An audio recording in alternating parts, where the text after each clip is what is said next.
नमस्कार दर्शक बिन अपने सबके बहुत बहुत स्वागत है इस कार्यक्रम रेडियो संवाद में। जे आज कार्यक्रम में हमरा सबके अतिथि है जे सबैला नगरपालिका के उपनगर प्रमुख जे है तहाँ के यानी कि उपमेयर जे खासकर नीतू पासवान जी संगे हम सब बातचीत करब रेडियो संवाद में। उनका संगे बातचीत करी कार्यक्रम में स्वागत करी। जी नीतू जी अपने के बहुत बहुत स्वागत है रेडियो संवाद में। बहुत बहुत धन्यवाद वीरेंद्र जी। नीतू जी खास करके जे अपने जे उप मेयर में चुनाव लड़े के कारण की भ सके छे और खास करके अपने लोकसभा पार्टी से लड़ल छिए नहीं तो एकर कारण की भ सके जनता जाना चाहिए अपने संगे। जी हम लोकतांत्रिक समाजवादी पार्टी नेपाल सबैला नगरपालिका से उपमेयर के पद में उम्मीदवारी दिले छी। तो हमरा सबके लोकतांत्रिक समाजवादी पार्टी है उनको ओकर मतलब वही पार्टी के सिद्धांत अपने बुझ सके छी। एकदम लोकतांत्रिक समाजवाद संघीयता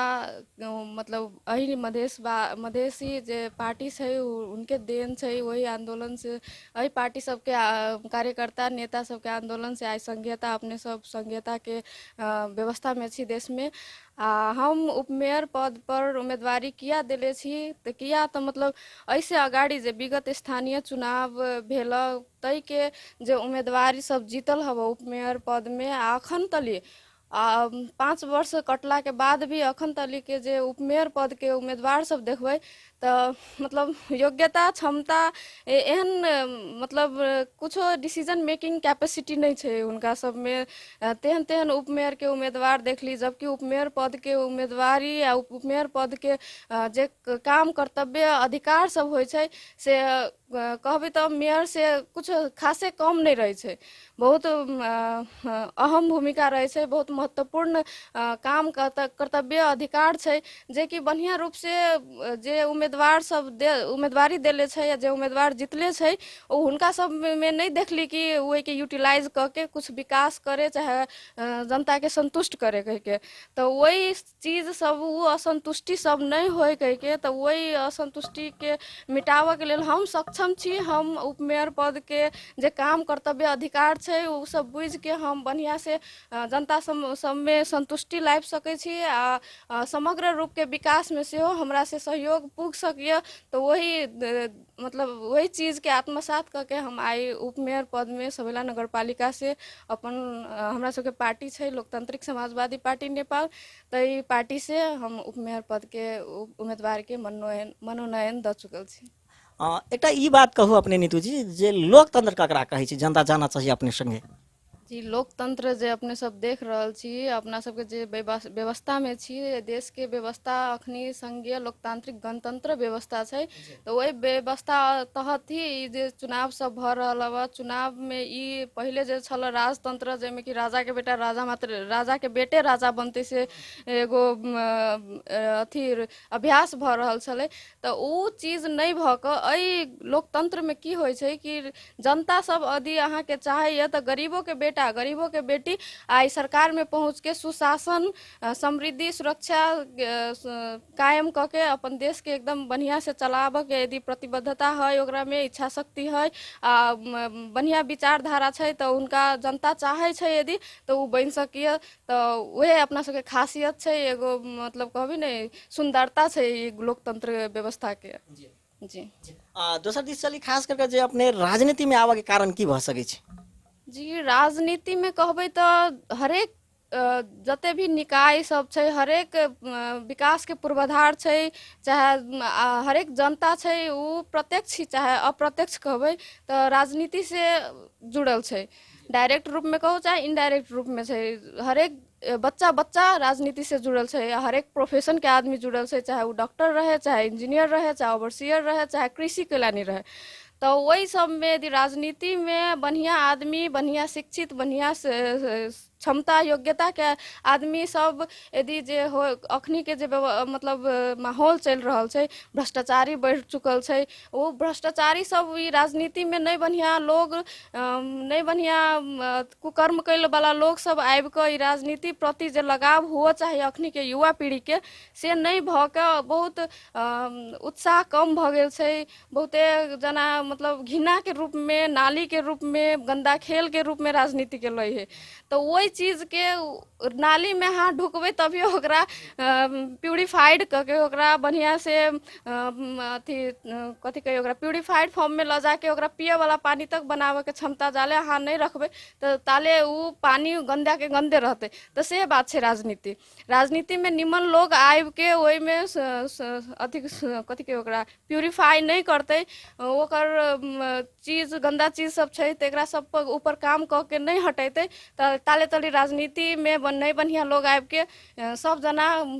उत्पीड़न सब जना पीड़ित रहबे करते। ताहि दुआरे आइ हम मतलब बैचलर लेवल के बैचलर ऑफ फार्मेसी कहबै चाहे स्नातक तक के शिक्षा प्राप्त क के आइ हम डिसीजन ले ली कि हम राजनीति में आबि के अपन देश के अपन समाज के अपन गाँव के उत्थान करे के लेल हम राजनीति में आबि के हम उत्थान करबै। ताहि हेतु हम राजनीति में मतलब लागल एगो महिला छी। नीतू जी एक बात ई कहू कि अपने राजनीति में एलिए तो अहाँ के फैमिली से कते सपोर्ट करिए सासुर के लोग सब कही अहाँ के फैमिली के जे अथवा श्रीमान सब ई कते अपने पर सपोर्ट करिए कि राजनीति में एलिए ते विषय वस्तु में लगा। जी जी राजनीति में एली तो खास करके कभी हमार माइती ओर के तो सब प्रोफेशन पढ़ल लिखल शिक्षित शिक्षा पर बेसी जोर दिए वाला हमार माइती पक्ष के छै। राजनीति में कोई नहीं छले लेकिन जे सासुर पक्ष के कहबै तो हमरा से बेसी जागरूक हमरा से बेसी चेतनशील राजनीति प्रति लगाव कहबै तो हमर ससुरा के हरेक आदमी ससुर जी कहू चाहे सासू मम्मी कहू चाहे हमार खुद हस्बैंड शंकर कुमार पासवान कहू बहुत सपोर्टिव बहुत जे अहाँ बढ़िया कर सकै छी अहाँ राजनीति में लेके अहाँ समाज के लेल देश के लेल बढ़िया कर सकै छी तै के लेल हमार पूरे सपोर्ट छै कह के हमर सास ससुर हमर हस्बैंड पूर्ण रूप से हमरा सपोर्ट करे छथिन। एक बात ई कहू नीतू जी जे अपने राजनीति में लिए खास कर जे फील्ड पर यदि काज करते हुए तो महिला सब प्रति मतलब केहन किस्म के समस्या सब अपने देखने हेबे या होई अपने प्रति जनता जाना चाहिए अपने संगे। हमरा प्रति कहबै तो खासे यदि अहाँ सक्षम छी अहाँ समाज में बढ़िया व्यवहार बढ़िया छवि रख के कतौ कोनो काम कर रहल छी तो महिला के नहीं सम्मान मिले है से वाला बात नहीं है सम्मान मिलबे कटा करे है। लेकिन रह गए अपन समाज के महिला सब ओते शिक्षित नहीं हो सके बहुत हरेक क्षेत्र से हरेक चीज में पीड़ित रही है कई लाख तो सबसे पहले तो शिक्षा में पहुंच नहीं हो सकी उनका सबके तय के लेल मतलब शिक्षा स्वास्थ्य रोजगारी हरेक चीज में पछाड़ी पड़ जाए। स्वास्थ्य में से पहुंच नहीं बना सके है छोट छोट पाठे घर से रिलेटेड समस्या सब कनिका से लके बहुत बड़का बना मतलब नहीं जान के कारण से छोट में यदि कहीं नहीं prevention is better than cure तो प्रिवेंशन नहीं अपना सके है उनका सब में होते अथी नहीं रही है मतलब जागरूकता नहीं रही होते सोच के या डिसीजन लिए के क्षमता नहीं रहे अब नहीं तो भी अखनी जो भ्रष्टाचारी है तै सबके लके स्वास्थ्य में कुछो स्वास्थ्य तो कथी कभी कुछो में होते विकास नहीं कैल के सब अपन गोजी भर के चक्कर में ले गए जे योजना सब अली से कागजे में सीमित कर दिल्क कोनो विकास के जो पूर्वाधार सब है तो सब में कोनो विकास नहीं भेले तै के लके महिला सब बहुत पीड़ित है अपन हमरा सबके समाज में अपन सबके देश में हमर खास करके जे सबैला नगर पालिका है तो वही सब में हम घूमे छी महिला सबके सब चीज बुझैत रहे छी कि केना उत्पीड़न से या कथी से गुजर रहल है कह के तो हम देखे छी हरेक क्षेत्र में पछाड़ी पड़ल महिला सब है हमरा सबके नगर पालिका में शिक्षा में कहबै स्वास्थ्य में कहबै नहीं रोजगारी से एकदम नहीं पढ़ल लिखल भ के हुनका सबके जे सीजनल किसानी होय है वही में बन क के खाए लागी मजबूर है। तै के बाद रोजगारी नहीं रहे तो बहुत महिला सबके देखे छी कि कुलत सब है कोई खैनी खाए है कोई बीड़ी पिए है कोई सिगरेट खाए है कोई रक्सी पी के भी सुत वाला महिला सबके हम देखले हमरा आश्चर्य लगे कि महिला सब रक्सी पिए छै कह के तो से चीज सब हटाबे के लेल महिला सब में उ जागरूकता लाबे के लेल उ चेतना लाबे के लेल कहबै तो महिला परिवार के सबसे बड़का जग होय छै। महिला से कहबै तो एगो बाल विकास से जुड़ल हरेक चीज रहे आई के दिन में जे बाल बालिका हुनका सबसे जे जन्म दै छै महिला सब हुनका सब में नहीं रहते उ बुद्धि विवेक विकास भेल तो उ बच्चों के नहीं आई अथी बढ़िया से पालन पोषण करके शिक्षा के ओर चाहे विकास के ओर नहीं ल जा सके तै के कारण से पूरा परिवार और पूरा देश के जे युवा पीढ़ी सब है तो उ अगाड़ी नहीं बढ़ सके। तो सबसे महत्वपूर्ण काम है अखन के जे कहबै तो महिला के उत्थान विकास कर के चीज अखन हम अपन समाज में देख रहल छी। महिला सबके समस्या के समाधान करे के लेल की करे पड़ती नीतू जी अपने के विचार में जनता जाना चाहिए? जी हमर विचार में हम जहाँ तक बुझे छी कि सबसे पहले तो ई सरकार जे बनी हब जे स्थानीय तह के कहू चाहे प्रादेशिक कहू चाहे केंद्र लेवल के कहू जे स्थान मतलब सब चीज के जे सरकार बने छै तई में बढ़िया बढ़िया महिला के जे महिला के प्रतिनिधित्व करे वाला महिला के आवाज उठावे वाला महिला के पीड़ा महिला के हरेक चीज बुझ के कत से कथी क के महिला सब आगाड़ी बढ़ते से आवाज उठबे वाला महिला सब सरकार में पहुँच चाहे जेना कि उपमेयर पद के जो कहै छी अखन उपमेयरे नहीं ई तो 50% अथी क के द देले कि मेयर रहते अथी महिला तो उपमेयर रहते कथी के पुरुष कह के तो कतो भी यदि सरकार के पदाधिकारी रूप में महिला बने छै तो महिला उ महिला एकदम सक्षम रह चाहिए कि बिहान के दिन में महिला के उत्थान करे के लेल महिला के विकास करे के लेल उ आवाज उठाई उ योजना सब बनाई उ सिप मूलक कार्यक्रम सब ल जाए अपन ठाउँ में आ वही थ्रू शिक्षा में होय छै तो शिक्षा में जेंडर इक्वालिटी लाइव के शिक्षा दिए के कोशिश में लग जाए शिक्षा दिए वाला माहौल बनाबी स्कूल में होय चाहे ई प्रौढ़ शिक्षा सब होय छै सब में ओहन माहौल बनाए आ बाकी जे ऑलरेडी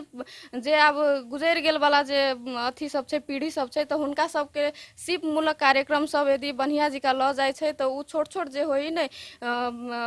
कथी के मिडिल लेवल इंडस्ट्री कहिए ओकरा जे में अहाँ टिकली बना सकै छी जैमे अहाँ मल्ला बना के अथी कर सकै छी तैमे जैमे अहाँ चप्पल के अथी बनाबे के सिप द सकै छी जैमे अहाँ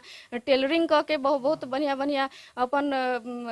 कथी के ओकरा इंटरप्रेन्योरशिप क के अपन बाजारीकरण क के अपन आय आर्जन अगाडि बढ़ा के एगो परिवार के अगाडि बढ़वा के में महिला सब बढ़िया भूमिका निर्वाह कर सके तेहन माहौल क्रिएट करे के लागि सबसे पहले हम कहब कि सरकार में महिला सब है महिला सबके इन्वॉल्वमेंट बढ़ते तभिए नीति नियम महिला के पक्ष में बनते आ वही थ्रू महिला सबके विकास होते महिला सब अगाडि बढ़ते समाज में। नीतू जी अपने चुनाव में लड़े ले अपने कते पैसा खर्चा करबे बेर जनता जाना चाहिए अपने संगे? जी एहि विषय पर तो हम कथी कहू एहि विषय में हम ई कह चाहब कि हम पैसा खर्च किया करबे पैसा खर्च उहे आदमी करते जे बेईमान होते जे जनता के ठग चाहते जे बिहान के दिन में भ्रष्टाचारी करते स्पष्ट रूप से आय उ खर्च करते तो बिहान कमाई के छोड़ते कोशिश में लग जाते तो हमरा उ सब नहीं करे के हम जनता में विगत के दिन से सेहो अखन सेहो हम जनता में जागरूकता चेतना लाइव के हुनका सबके जे प्रधानमंत्री के जते एगो वोट के जते अथी रही है कथी के एकरा अमूल्य रही है ते ततेक अथी एगो जनता है चाहे वो एकदम दलित में होए चाहे एकदम पिछड़ल वर्ग में होए तो उ दोनों के मत के सेम मान्यता है सेम मूल्य है सेम कहबे तो मूल्य तो लगा नहीं सके छी अहाँ मत के लेकिन तैयो ये के भ्रष्टाचारी नेता सब है जकरा पास विजन नहीं है जकरा पास खाली ठग के मनसाय से राजनीति में आयल है तो तेहन तेहन आदमी सब पैसा खर्च करके पैसा के बल पर मत कीने के कोशिश में रहे लेकिन हमरा में उ चीज नहीं है हम एकदम ईमानदारिता पूर्वक से हम राजनीति में आयल छी सेवा के लेल हमरा कोनो व्यवसाय नहीं बनावे के छै राजनीति के आई हमरा उपमेयर पद के तो हम वही के लेल हम पैसा सैसा खर्च करके हम चुनाव लड़ेला नहीं आयल छी हम अपन जे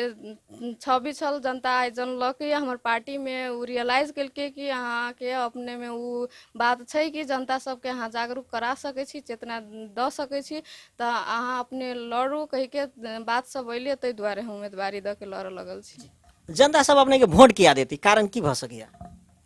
वोट किया देते वोट कथी कहब त अब जनता सब बुझ लेले छै कि मतलब जे सरकार में पदाधिकारी सब पहुँच गेल छै जे मेयर उपमेयर वार्ड अध्यक्ष वार्ड सदस्य सब जे पुगल छै से विगत के दिन में जे काम सब कलके ओहि काम प्रति सब जे जते भ्रष्टाचारी जते नहीं निमन काम सब भेले तै प्रति बहुत असंतुष्ट आ एकदम साफे लगाबे नहीं छै कि अब नेता सबके देखे छै तो झाड़ू बरनी लके निकल लागी अथी करे छै। तो हम वही किस्म के आदमी नहीं छी। हम एगो पढ़ल लिखल वाला आदमी, पढ़ाई लिखाई के बेसी महत्व दिए वाला आदमी। हमरा फैमिली में कहूँ चाहे हमार बाल बच्चा के कहूँ तो हम एकदम अपने बाल बच्चा जी का हम अपन नगर पालिका के जनता सबके बाल बालिका सबके देखे छी आ हुनका सब में शिक्षा एकदम महत्वपूर्ण छै। वही थ्रू समाज के बढ़िया विकास हो सके से विजन लके हम आयल एगो उम्मीदवार छी। तो उ विजन सब यदि जनता हमरा विश्वास छै कि उ आत्मसात करबे करता आ करके हमरा वोट द के वही नियम निर्णय लिए वाला पद पर जे उपमेयर के पद कहे छी चाहे बाकी दूसरो उम्मीदवार सब छै तो ओहि में उ विजन देखे जनता सब तो हुनका सबके जिताबऽ चाही आ जितेबे करते कह के से हम एकदम मतलब विश्वस्त छी। इतने कह चाहब सबैला नगरपालिका वासी सबके लेल अखन देर तक मतलब व्यापक रूप में अपने के से फेसबुक माध्यम से अथवा ट्विटर सब में अपने के वायरल सब होइत रहे छै, मतलब विद्यालय सब में किछ कार्य सब केने छै, तेना स्वास्थ्य शिविर सब लगौने छै, एकर कारण की भ सकै छै अपने? ओकर एकेटा कारण छै कि हम चाहे छी कि हमर समाज में हम सकेसम्म अपन योगदान दी कह के हम जते सकै छी जते हमरा में क्षमता छै ओहि क्षमता के यूटिलाइज करके हम विगत के दिन से सेहो जनचेतना जागरूकता लाबऽ के साथ साथ हम एगो शिक्षित पैरामेडिकल कहबे तो मेडिकल के जे एगो पैरामेडिकल फील्ड होय छै तो उ स्वास्थ्य से जुड़ल छै। तो हमरा में जे नॉलेज छै जे कैपेसिटी छै जे मैन पावर छी हम एगो फार्मासिस्ट के रूप में तो उ चीज हम समाज में देखे छी कि एगो पैरासीटामोल के लेल राजू सदा है से बेचारा मर गेले तो पैरासीटामोल हॉस्पिटल तक लिखे लागी पहुँचते घर घर में पैरासीटामोल के लेल जे स्वास्थ्य चौकी छै वही सब में एगो कहीं नहीं फर्स्ट एड बॉक्स में रख के घर घर में राखल जा सके। तो उ चीज हम जनचेतना जागरूकता के थ्रू सेहो हम आदमी सब में उ चीज हम लैले छी। आ ताहि के बाद शिविर सब कह के भी जे बहुत पैसा लगे छै प्राइवेट हॉस्पिटल सब प्राइवेट क्लिनिक सब छै जे कि जाँचे के 500 से 1000 रुपया ल के ठग ले छै। तो वही सब में पैसा खर्च कर के द्वारे या पैसा खर्च कर के डर से केहनो अथी स्वास्थ्य रिलेटेड समस्या सब रहे छै तो उ सब नहीं जाके घरे में छोट छीन घाव के बड़का कह के बेचारा सब मरऽ लागी बाध्य भ जाए छै। तो हमर विचार रही कि हम सके सम्मत डॉक्टर सब से कंसल्ट करके डॉक्टर सब से कनेक्टिविटी बढ़ा के उनका सबके हम अनुरोध करके शिविर सब लगा के हम खुद खट के सके सम्म निःशुल्क सेवा दिला के निःशुल्क मेडिसिन निःशुल्क औषधि द के उनका सबके सेवा में हम लगल रहलिए लगल रहबे करबे। भाई जीतू भाई नहीं जीतू जीतबे तो आरो निर्णय लिए वाला पद पर रहबे तो बेसी कर सकबे तो नहीं जीतबे तो लास्ट में अपना लेवल से तो नहीं छोड़बे से हमर बात रहत। अपने के सबैला नगरपालिका में समस्या सब शिक्षा और स्वास्थ्य में की सब देखलिए अपने जनता जाना चाहिए अपने संगे? शिक्षा में कहबे तो बहुत बहुत रास समस्या सब छै तेहने स्वास्थ्य में छै। तो सबसे पहले हम शिक्षा के बात करब। शिक्षा में देख ली कि सामुदायिक स्कूल जई स्कूल से पहले विगत के दिन में डॉक्टर इंजीनियर सांसद मंत्री सब बन के जे निकल चुकल छै तई स्कूल के एहन अवस्था छै तई स्कूल के एहन मतियार सब एहन भ्रष्टाचारी कई प्रधान अध्यापक प्रिंसिपल सब छले से पूरा वही के व्यापार बना के इवन एगो सर्टिफिकेट सब कहबे तो सर्टिफिकेट के नाम पर विद्यार्थी सबके भविष्य से खिलवाड़ सर्टिफिकेट सब पैसा ल के दिए के चक्कर में पैसा जे विद्यार्थी सब पैसा नहीं बुझेलके वही विद्यार्थी सबके सर्टिफिकेट एहन हालत में मिलल छै। विद्यार्थी अथी व्यवस्थापन समिति के जे अध्यक्ष छथिन विनोद पाल सर हमरा सबके से एकरा तै सर मार्फत पता लगल कि एगो होटल में छलै चटपटे आ कथी के खाजा के लेल बिक्री क देले। बेचारा स्टूडेंट सब कते मेहनत करके कते भविष्य के बारे में सोच के पढ़ के बढ़िया करब कह के सर्टिफिकेट के लेल पढ़ के एग्जाम दिए लागी अथी रही। लेकिन वही सर्टिफिकेट जोरे एहन एहन बड़का खिलवाड़ हम अपन नगर पालिका में देखले छी कि वही से लजास्पद कोनो बात नहीं हुआ सके। तो इहे सब देखब कि बच्चा सब जे है से सब एते कम संख्या में भ गेल है, एते कम संख्या में सामुदायिक स्कूल में भ गेल है कि जे खाए लागबऽ वाला विदेश जा के जे कुछ आय अर्जन क के पढ़ावे है से तो निजी स्कूल में पढ़ेबे करे है। आ निजी स्कूल के कहबे तो बढ़िया हालत नहीं है। जे हम सब पढ़ले छी से शिक्षा में अखन के शिक्षा में खाली पैसा लूट वाला काम भ रहल छै। तो ताहि हिसाब से छै शिक्षा के बहुत गंडागोल आ बहुत खराब स्थिति में छै, गंभीर स्थिति छै शिक्षा के। तेहने स्वास्थ्य के बात करबे तो अखन तक पहले नीतू जी अपने शिक्षा के बात करी अपने संगे जे अपने जे चुनाव जीतबे तो शिक्षा के लेल की अवस्था मतलब ओहिठाम के व्यवस्था में चेंज अनबे अपने? जो ओहिठाम के व्यवस्था कहबे तो हम निजी स्कूल सबके जे है ने, निजी स्कूलों सब हम खासे बढ़िया नहीं देखली। जेना कि हम पढ़ले छी तै स्थिति से देखबे तो खासे बढ़िया नहीं छै। निजियों के खाली पैसा लूटे वाला काम कर रहल छै आ वोहो के तुलना में सामुदायिक के कहबे तो और गेल गुजरल छै। तो हम यदि जीते छी तो हमर पहल में सबसे प्रथम काम कार्य ये रहते कि सबसे पहले हम शिक्षा स्तर के बढ़ाए, शिक्षा में क्वालिटी एजुकेशन लाबी। हरेक वर्ग के बच्चा सबसे जे खाई सके है जे नहीं खाई सके है सबके सामुदायिक स्कूल में एहन बढ़िया एजुकेशन के सिस्टम लागू करबे आ करे के प्लानिंग कैले छी कि वही सामुदायिक स्कूल के तुलना में निजी स्कूल में कोई चाहे गरीब रहे चाहे अमीर रहे कोई वही के प्राथमिकता नहीं दे के सब सामुदायिक स्कूल में रहते। आ जहाँ तक कि हमरा नगर पालिका के बात है तो हमरा नगर पालिका में दलित पिछड़ल वर्ग सब बहुत है। तो हुनका सबके माय बाबू कमाई सके या नहीं कमाई सके हुनका सबके लेल हम आवासीय स्कूल के स्थापना करबे के अथी में लग जेबे। और वही स्कूल में बच्चा सब रह के एकदम क्वालिटी एजुकेशन बाप मतार के आय आर्जन पर नहीं आधारित भ के बाल विकास से ल के +2 तकली के शिक्षा एकदम ओहन वर्ग सबके फ्री में सामुदायिक स्कूल में फ्री में भ के एकदम क्वालिटी एजुकेशन गेन करके बिहान के दिन में एकदम सक्षम जनशक्ति उत्पन्न होते। तई चीज में लाइक के हम विद्यालय सामुदायिक विद्यालय के ओहन सिस्टम बना के वही रूप में स्थापित करबे। नीतू जी अपने के नगरपालिका में खास करके सबैला नगरपालिका के केंद्रित भऽ बातचीत करी तो जे ओहिठाम स्वास्थ्य के अवस्था की छै? स्वास्थ्य के अवस्था कहबे तो स्वास्थ्य में खासे बढ़िया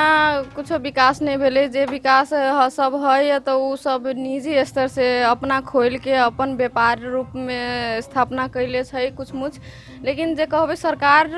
कुछ पहल कैले रहे से कुछ नहीं छै। कुछ मुछ छै स्वास्थ्य चौकी सब PSC सब तो लंग 24 घंटा वाला फैसिलिटीज 24 घंटा वाला व्यवस्था कुछो में नहीं छै। अखन तली हमरा सबके गांव में हमर खुद के घरे कहबे चाहे दोसर समाज के जे समुदाय के अड़ोस पड़ोस में कहबे केकरो कुछो होय छै त रात बिरात एम्बुलेंस कहियो मिले छै कहियो नहीं मिलत रहे छै। बहुते पैसा के चाप सेहो दैत रहे एम्बुलेंस वाला सब। आ तै के बाद में टाइम पर अहाँ स्वास्थ्य सेवा लिए पहुँच सके छी कि नहीं सके छी तो सेहो एगो अथी के बात रहे बहुते मतलब कथी कहबे चुनौती वाला बात रहे। तो सबके यदि कुछ होई अचानक से इमरजेंसी में तो सबके प्रादेशिक अस्पताल जनकपुर दौड़े वाला अवस्था है। तो हम चाहे छी यदि हम जीते छी तो हमरा पहल में ओइ लंग एहन हॉस्पिटल के स्थापना करी जे कि 24 घंटा हमर पूरे नगर पालिका के जे जनता सब छै हुनका सबके स्वास्थ्य में सुधार prevention is better than cure योजना सहित प्रिवेंशन अपनावे वाला बहुत जन चेतना जगावे वाला कार्यक्रम सब सेहो करी। आ तै के बाद यदि कोई अथी भ जाय छै पीड़ित भ जाय छै कोनो रोग से तो ओई रोग के हरेक रोग के हमरा अपने नगर पालिका में बढ़िया बढ़िया जनशक्ति जे डॉक्टर सब छथिन बहुते फील्ड के ऑर्थो भ गेल कार्डियक भ गेल जनरल फिजिशियन भ गेल पेडिया भ गेल तेनाहिते सभे फील्ड के जनशक्ति वाला डॉक्टर सब हम अपने नगर पालिका में अपने ठाउँ में राखी बढ़िया हॉस्पिटल के स्थापना करके अपन स्वास्थ्य स्तर हमरा समाज के स्वास्थ्य स्तर सेहो बढ़ाई से हमर बहुत मन में लागल वाला बात छै। आ ओहि के लागी कहबे तो एकेटा हॉस्पिटले खोल के नहीं संभव छै। एहि के लागी हम पूरा नगर पालिका के जोड़े वाला एगो रिंग रोड टाइप के जे यातायात में सुविधा होय, आदमी के पहुँचे के लेल सुविधा होय, वही हॉस्पिटल में पहुँचे के लेल सुविधा होय, ताहि हिसाब से यातायात में हमरा सेहो सुविधा मतलब सुधार करे के चुनौती रहते। तो ई सब चुनौती हम अपनावे तो सब चीज हम आगाड़ी बढ़बे के लेल उम्मीदवारी द के यदि हम बहुत विश्वस्त छी कि जनता सब जे है सबेला नगरवासी हुनका उ सब हमरा जितेबे करता। आ हम ई काम करे लागी एकदम पछाड़ी नहीं हटबे। ई शिक्षा आ स्वास्थ्य के सुधार के लेल हम एकदम कमर कस के भीड़ जेबे से हमर प्रतिबद्धता रहत। नीतू जी अपने के खास करके सबैला नगरपालिका में जे महिला सबके देखैत रहे छै गतिविधि तो स्वास्थ्य सबके जे समस्या सब की सब देखलिए अपने बी फॉर्माला के सेहो पढ़ने छियै, की कह चाहबे थे विषय में? हुनका सबके समस्या कहबै तो बेसी काल हम देखली पाठे घर के समस्या बेसी छै। हुनका सब में उ समझ उ चेतना नहीं छै कि केना के स्वास्थ्य में कथी के प्रिवेंशन अपना सके छी, केना के स्वास्थ्य सुधार करके अगाड़ी लाइफ के बढ़ा सके छी। सबसे बड़का अहम कहबै धन संपत्ति जे होय छै, सबसे बड़का धन संपत्ति होय छै अपन स्वास्थ्य। यदि अहाँ के स्वास्थ्य बढ़िया छै तो अहाँ बिहान के दिन में नूनो रोटी खा के बढ़िया से काम कर सके छी। लेकिन अहाँ के स्वास्थ्य खराब छै तो अहाँ के रस भरियो अगाड़ी में ध देत, अहाँ के खाए के मन नहीं करत। तो सबसे बड़का जे धन छै स्वास्थ्य, उ स्वास्थ्य सुधार करे के लेल हम बहुते मतलब जरूरी चीज देखे छी अपना नगरपालिका में। महिला के कहबै तो महिला के सबसे बेसी देख लिए तो ये पाठे घर रिलेटेड तो कोई बच्चा जन्मावे छै तो बच्चा मर जाए वाला कंडीशन, एक बढ़िया से रेख देख बढ़िया से ओकर जांच फाँच नहीं करवाव मतलब जांच फाँच करावे में कुछ कमी कमजोरी हेल्थ चेक लापरवाही भेला के कारण बहुत बच्चा सबके मृत्यु दर सब बढ़त देख रहल छी। महिला सबके सेहो कते बच्चा जी जाए छै तो महिला मर जाए छै, माय मर जाए छै, माय जी छै तो बच्चा मर जाए छै। तो ई सब स्वास्थ्य में हेल्थ चेक लापरवाही के कारण भ रहल छै। तो एही सबके सुधार के लेल हम अपने कहिए देली कि स्वास्थ्य में कथी सुधार के लेल हम मतलब कि हॉस्पिटल केना कै लागी हम स्थापना के लेल अड़ान लेले छी। तो वो यदि हॉस्पिटल रहती तो वही थ्रू स्वास्थ्य के सुधार के लेल बहुत कार्यक्रम आ बहुत जांच फाँच के इंस्ट्रूमेंट कहबे तो पूरा फुल इंस्ट्रूमेंटेशन के साथ फुल फैसिलिटीज के साथ हमारे नगर पालिका में हॉस्पिटल स्थापना के लेल हम मतलब अड़ान लेले छी। आ हम जीते छी तो जरूर हम अपना नगर पालिका के सरकार से हो या तो अपना नगर पालिका सरकार से, नहीं तो हम प्रादेशिक केंद्र के सहयोग से वो योजना बना के हम अपना नगर पालिका में कि नहीं तो होते तो हम 24 घंटा हर एक फील्ड में मतलब डॉक्टर सब हर एक फील्ड के डॉक्टर सब के नियुक्ति करा के हम अपन नगर पालिका में वो हॉस्पिटल के स्थापना करेबे करब। एक महिला हो के नाता से जो महिला सबके यदि पाठ्यक्रम में समस्या नहीं आवे, खास कर महिला सबके कथी में विशेष ध्यान देवा चाहिए अपने के हिसाब से? पाठ्यघर में समस्या नहीं आवे कह सबसे बड़का बात हो कि हाँ सर सफाई में सर सफाई के बाद हो खान पीन में बढ़िया से ध्यान द के सर सफाई करके खान पीन में पौष्टिक आहार सब खाना खाई छी आ बढ़िया से अपन सेहत के ध्यान दै छी तो अहाँ के पाठ्यघर में समस्या नहीं देखल जाए। आइले देखबी तो बेसी श्रमिक महिला सब छै, श्रमिक महिला सब के बाध्यता रहे छै भारी भारी चीज उठावे के, भारी काम सब करे के। तो उ सब करे के चक्कर में की होय छै कि पाठ्यघर पर बेसी दबाव पड़ जाए छै। तो पाठ्यघर पर दबाव पड़ला के कारण से पाठ्यघर बाहर निकल जाए, पाठ्यघर में ट्यूमर सब देखा पड़नाय, पाठ्यघर में बहुत किस्म के समस्या सब देखा पड़ जाए छै। तो वही के लके पाठ्यघर के समस्या कनी बेसी छै। आ ई पुरुष में सेहो बहुत किस्म के जे सतर्कता सब होय छै से अपनाबब के जरूरी छै। तो ई सब स्वास्थ्य संबंधी जे कार्यक्रम सब होय छै ओहि सबसे जुड़ल बात सब छै। तो ई स्वास्थ्य संबंधी जुड़ल बात सब स्वास्थ्य के स्तर नहीं बढ़ेबे ताल तक ले संभव नहीं छै। खास कर नीतू जी जे पुरुष सबके खास करके महिला सबके लेल मतलब कथी ध्यान देवा के चाहिए अपने के हिसाब से? पुरुष सबके कहबै तो महिला के लेल ध्यान दिए वाला बात सब छै कि पुरुष सबके ई बुझे चाहिए कि महिला भी हमर एगो सहयात्री कहबै तो हमरे बराबर के ओकरो इज्जत मिले चाहिए, ओकरो वही बेसी इज्जत मिला चाहिए लेकिन कम नहीं, वही हिसाब के उनको सबसे व्यवहार कल जाए। वो आदमी से हमहू आदमी छिए, हमरा से बेसी काम वो सब, ई नहीं कि पैसे कमावे वाला आदमी बड़का रहे छै, घर में भी बहुत रास काम सब रहे छै। तो घर के काम सब कैला के बावजूद पूरा परिवार के ध्यान दिए के काम काज सब महिला के रहे छै। तब तै के बावजूद हमरा सबके समाज छै, हमरा सबके अपने देश पूरा कहे जेबै तऽ पैतृक सत्तात्मक ई अथी चल रहल छै, ई पूरा पुरुषे बड़का छै से समाज है। तो महिला के खासे बढ़िया से सब घर के तो बात नहीं कहब, लेकिन कुछ बहुते घर में बेसी करके मेजोरिटी पॉपुलेशन घर में हम देखे छी कि महिला सबके एकदम पैर के जुत्ती बराबर के बिहेव करे छै, व्यवहार करे छै। जैसे कि तू ही खाना बनेबी, तू ही काम क के अइले, चाहे कुछो क के अइले, खाना तू बनेबे, हम सोचे खैलियो आ दारू पियला निकल गेलियो, बस भ गेल। तो बच्चा देख चाहे कमा के या खो नहीं खो, से सब बहुत रास समस्या सब छै। तो वही सबके हटावे के लेल उ सब मेंटालिटी चेंज करे के लेल ई सरकार जाले नहीं सुधरते ताल तल ई कार्यक्रम सब अगाडि नहीं बढ़ते। आ सबसे महत्वपूर्ण चीज तो शिक्षा हो, शिक्षा जाले नहीं हेते तो उ ब्रॉड माइंडेड महिला प्रति के जे इज्जत हो, महिला के जे जेंडर इक्वलिटी वाला बात सब हो, से पुरुष सब नहीं समझ सके। तो वही उ चीज समझ के लेल हरेक चीज शिक्षा स्तर से लके हरेक चीज पहले, सबसे पहले तो वह शिक्षा के सब सुधार करे के पड़ते, तभी हरेक चीज सुधरते, से हमार धारणा है। अंत में रेडियो गंगाजल 87 पॉइंट के तरंग पर जे रेडियो संवाद कार्यक्रम माध्यम से अंत में संपूर्ण दर्शक बिन सब अथवा श्रोता बिन सब सेहो अपने के सुनता, उनका सबके लास्ट में की संदेश देवा चाहबे अपने नीतू जी? सबसे पहले तो हम सबैला नगर पालिका से उम्मीदवारी दिले छी, तो हम सबैला नगर पालिका के जनता जनार्दन छथिन, जनता सबैला नगरवासी छथिन, हुनका सबसे हम हाथ जोड़ के निवेदन करब कि अपने सब हमर छवि देख मतलब पता लगा सके छी अपने कि हम रघुनाथपुर के सबैला नगर पालिका के 13 नंबर वार्ड के वासी केहन छवि के छी, आ कथी अपन समाज में लाभ चाहे छी, आ कथी सब कैले छी। ऐसे पहले हम नहीं लड़ल छली, नहीं उम्मीदवारी देने छली, तैयो हम जनता सबके सुख दुख बुझ के जनता सबके हरेक सुख दुख में साथ देवे कैने छली, विकास के भावना बोइ के समाज में उतरले छली। आदि हम जीत जाइ छी, या जनता सब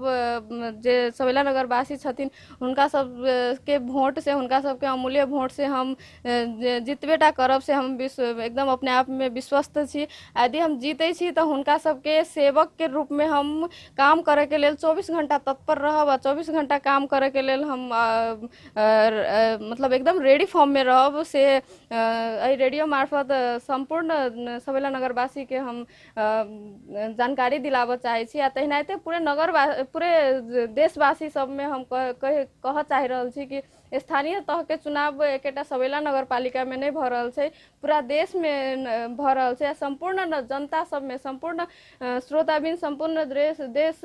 के देशवासी संपूर्ण में हम निवेदन कर चाहब कि एकेटा सबैले नगरवासी के नहीं उ सोच रह के चाहिए, संपूर्ण देशवासी में उ सोच रह के चाहिए कि स्थानीय तह के जे चुनाव भ रहल छै ओहि में जे बढ़िया आदमी सब छथिन, बढ़िया विजन के आदमी सब छथिन, जे काम करे वाला आदमी सब छथिन, जे जनता जनार्दन के सुविधा के लेल, जनता जनार्दन के घर घर विकास के लेल राजनीति में आयल छथिन, आ राजनीति में आबि के काम करे लागी तत्पर बढ़िया इच्छा शक्ति बोकने छथिन, हुनका सबके मात्रे वोट द के अपन अमूल्य मत द के जिताई। आ बाकी ई जे जते हमर भ्रष्टाचारी, जते मांस दारू या साड़ी या कुछ पैसा में मत कीने के प्रयास करे, मत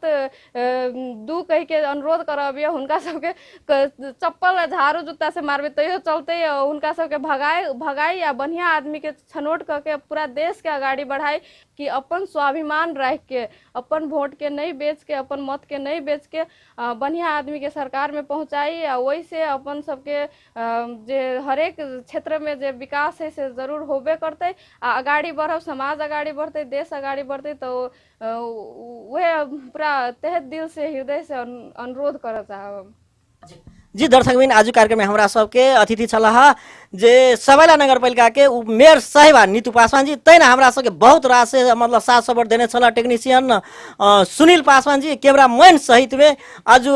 कार्यक्रम से हम विदा होइ छी व्यस्त